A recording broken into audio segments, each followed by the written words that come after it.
L'exposition s'intitule Black Indian de la Nouvelle-Orléans. C'est dans un premier temps une célébration des traditions carnavalesques des Africains-Américains de la Nouvelle-Orléans. The exhibit here at the Quai Branly is a very special one, serving the history and context of the Black Indians of New Orleans. Pourquoi Black Indian? D'où sort ce terme, cette appellation?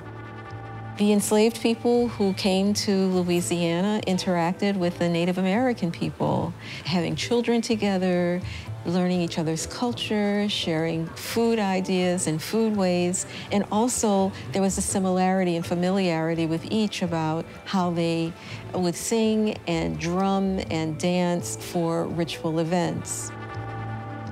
Ils ont été capables, en fait, de créer une culture unifiée, une culture très structurée, très sophistiquée, avec une compréhension de leur trajectoire historique très raffinée.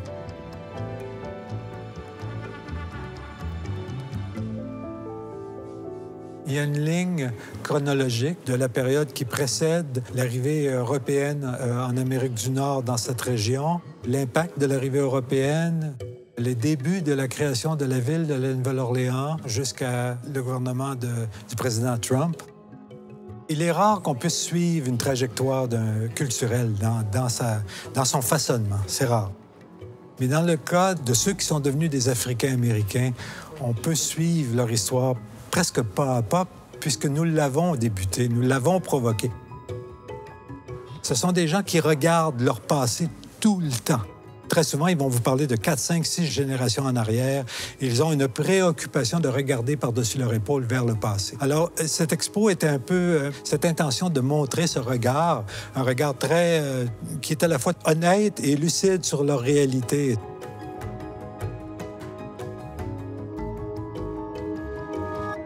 La ville de Nouvelle-Orléans a été fondée pour et par le commerce triangulaire. Donc, c'était à ses tout débuts, c'était déjà un lieu de commerce des esclaves et surtout d'exploiter la terre de la même façon qu'on le faisait déjà depuis plusieurs années dans la région de Saint-Domingue. Pendant les 10 premières années de la Nouvelle-Orléans, tous les baptêmes, ou presque, vont être essentiellement des baptêmes d'esclaves. Ces gens-là devenaient finalement des chrétiens et les chrétiens devaient prier Dieu le dimanche, ne devaient pas travailler. Alors, c'est comme ça que la place Congo va se créer. À l'époque, c'était un terrain vague où se réunissaient le dimanche des esclaves pour faire du commerce, pour échanger des légumes, pour échanger des nouvelles des différentes plantations, etc. C'est un endroit où la musique va se développer. Le tambour s'est reconnu pour cela très tôt. À la fin du 18e siècle, il y a des mentions de la place Congo. Il y a des Anglais horrifiés qui viennent à la Nouvelle-Orléans sous le régime français et qui ne comprennent pas du tout comment ça se fait qu'il y a près de 200 esclaves seuls, sans leur maître, à la place Congo. La place Congo, en fait, est un endroit largement mythique à la Nouvelle-Orléans, largement mythique aux États-Unis. C'est connu partout, par tous les Africains-Américains. C'est l'endroit où va se développer des traditions musicales très fortes et éventuellement, peut-être même le blues et le jazz. Le but, c'était vraiment de montrer à la Nouvelle-Orléans comment se crée Nouvelle-Orléans, comment les Africains y arrivent, quelle est leur relation avec les familles indiennes, parce que l'objet du désir est vraiment d'expliquer toujours Black Indian. Et puis, c'est à travers de cela qu'on déroule notre fil d'Ariane et qu'on arrive finalement au passage entre une société française, catholique, à une société anglaise, protestante, et on va essayer de voir comment se transforme finalement l'esclavage. À la fin de 1750, la France, sur le continent européen, est impliquée dans une série de guerres. Il y a une guerre directe entre la France et la couronne britannique, l'Angleterre, et c'est la fameuse guerre de 7 ans. C'est une guerre qui va très mal pour les Français. Ça ne fonctionne pas du tout. Ils sont en train de perdre beaucoup de pouvoir, surtout beaucoup d'hommes, beaucoup d'argent. Et ils vont être obligés, ils se sentent déjà forcés, ils savent qu'ils vont être obligés de rétrocéder, de donner finalement des territoires à la couronne britannique. Et puis, Bonaparte va vendre la Louisiane pour des raisons largement économiques aux Américains. Il va en fait laisser cette Louisiane, qui couvre 14 États américains, devenir finalement un système anglais, protestant. Donc, la société va changer. L'autre événement qui est très structurant, c'est un événement qui se joue sur une dizaine d'années. C'est la révolution haïtienne, la révolution de Saint-Domingue, la rébellion des esclaves de Saint-Domingue. C'est la seule rébellion au monde d'esclaves qui a réussi, hein? Donc c'est pas rien. Mais cette rébellion va en fait mettre littéralement à feu et à sang les plantations et les revenus de la France dans la région de Saint-Domingue. The conditions of African Americans are created by the history of enslavement in Louisiana, then by the history of Jim Crow segregation, which regulated how many and how much education Black people could get, how much and how good the health care could be, where they could work, mostly in subservient positions. Even if they had a college degree, no one would hire them. Segregation imposed a lot of rigid rules on African Americans. You couldn't speak out of turn to a white person. You couldn't stand up and assert yourself. That was seen as defiant and punishable in all kinds of ways. And that's due to segregation, the separation of white people and Black people, not only in workplaces, but in terms of leisure. Everything was to be separate. Even blood, when blood transfusion was invented, Black people could only get blood from Black people and white people could only get blood from white people. And I say that to impress upon the audience how severe the segregation was. Everything was supposed to be separate and equal, but it was always separate, but never equal.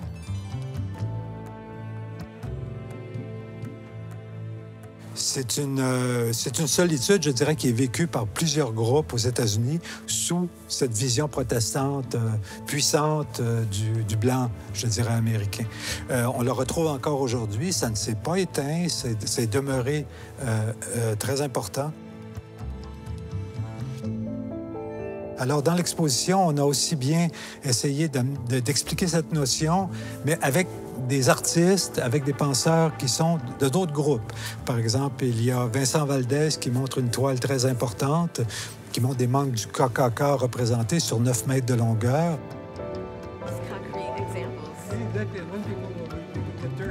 Dans la 5e section, on s'arrête sur un moment précis de l'histoire de la Nouvelle-Orléans et de la Louisiane. C'est Katrina 2005, parce que ce moment va changer énormément la donne en détruisant les quartiers africains-américains et puis en créant une réaction extrêmement dure de la part du gouvernement, des autorités qui ont ni plus ni moins laissé la communauté africaine-américaine s'arranger toute seule, si vous voulez.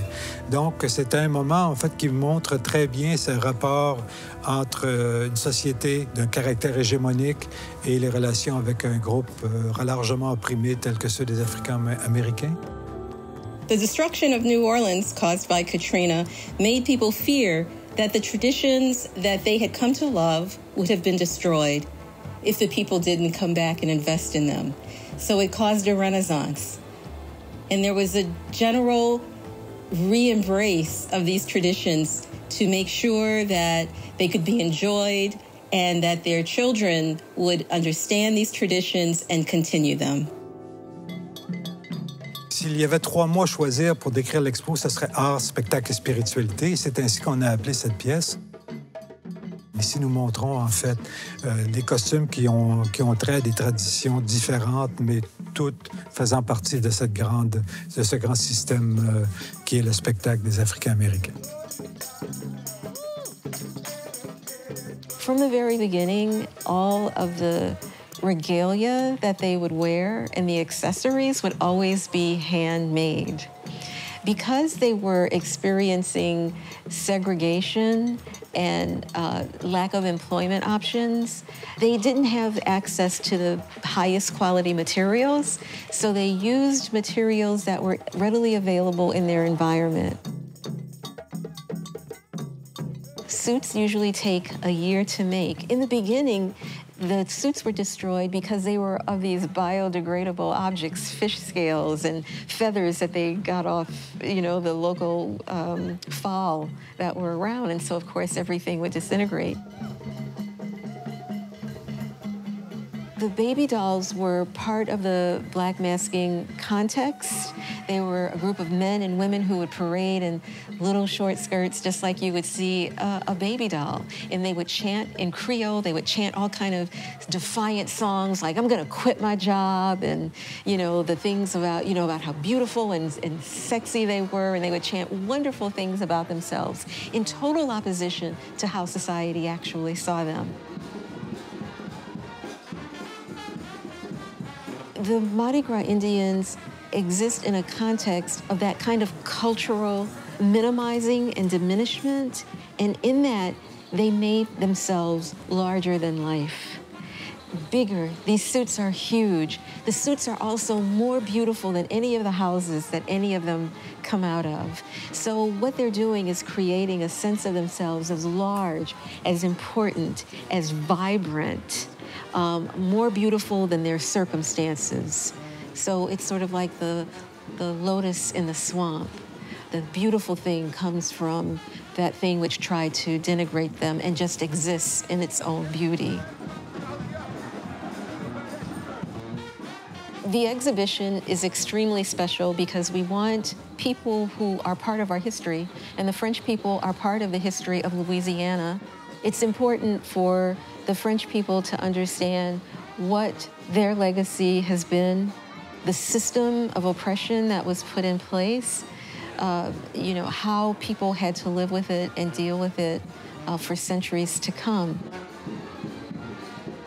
J'espère que ça s'adresse à un public qui est intéressé d'en savoir plus sur une histoire, à des gens qui sont intéressés de voir la complexité des cultures, comment les cultures se construisent, se déconstruisent et se refont. Je pense que ça va nous permettre de réfléchir un peu plus sur la notion de race, puisqu'on est de plus en plus confronté, pas à l'autre, mais à notre notion de l'autre.